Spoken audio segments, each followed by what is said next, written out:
এই বিশ্বে একমাত্র তুমিই সত্য। নিজের ফিলিংস কখনো কারোর সাথে শেয়ার করো না। যদি কারোর সাথে শেয়ার করো, সে তোমাকে ধোঁকা দিতে পারে। মনে রাখার জন্য পুরনো দিনের মতো ডায়েরিতে সবকিছু লিখে রাখো। আর কিছু গোপন রাখতে চাইলে সেখানে লেখার পর কাগজটা ছিঁড়ে কিংবা পুড়িয়ে দাও।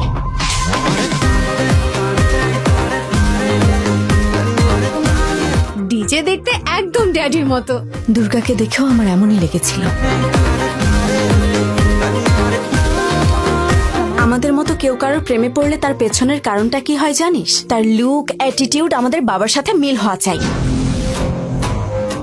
বড় রাক্ষসকে মারার জন্য সৃষ্টিকর্তার সাহায্য দরকার হয়, কিন্তু মানুষের ভেতরের রাক্ষসকে মানুষের নিজেরই মারতে হয়।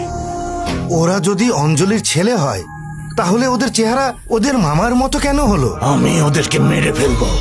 ও হ্যালো ব্রাদার, আমি যদি তোমাকে চিমটি কাটি তাহলে ওকে ব্যথা পাবে?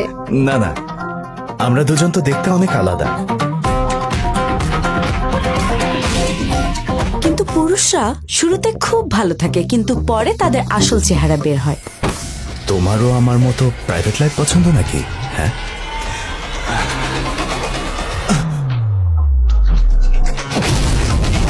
প্রেমের নাম করে ওরা খেলা খেলছে বস। ওদের দুজনকে একসাথে মারতে হবে।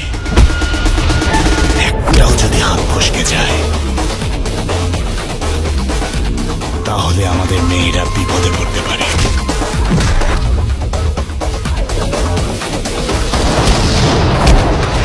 এবার আমি কংস মামা হয়ে তাই লিখব। যদি কারোর সাথে শেয়ার করো, সে তোমাকে ধোঁকা দিতে পারে। মনে রাখার জন্য পুরনো দিনের মতো ডায়েরিতে সবকিছু লিখে রাখো। আর কিছু গোপন রাখতে চাইলে সেখানে লেখার পর কাগজটা ছিঁড়ে কিংবা পুড়িয়ে দাও।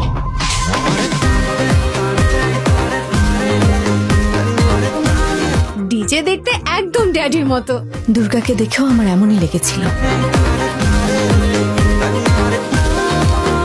আমাদের মতো কেউ কারোর প্রেমে পড়লে তার পেছনের কারণটা কি হয় জানিস? তার লুক, অ্যাটিটিউড আমাদের বাবার সাথে মিল হওয়া চাই। বড় রাক্ষসকে মারার জন্য সৃষ্টিকর্তার সাহায্য দরকার হয়, কিন্তু মানুষের ভেতরের রাক্ষসকে মানুষের নিজেরই মারতে হয়।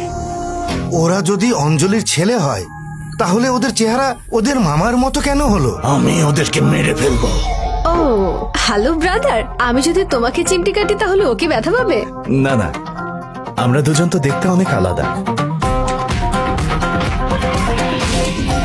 কিন্তু পুরুষরা শুরুতে খুব ভালো থাকে, কিন্তু পরে তাদের আসল চেহারা বের হয়। তোমারও আমার মতো প্রাইভেট লাইফ পছন্দ নাকি? হ্যাঁ,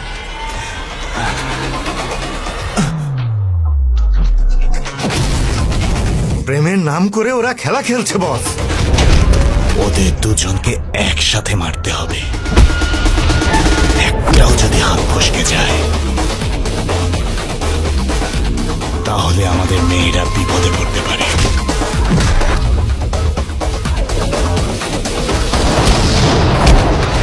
এবার আমি কংস মামা হয়ে তাই লিখব।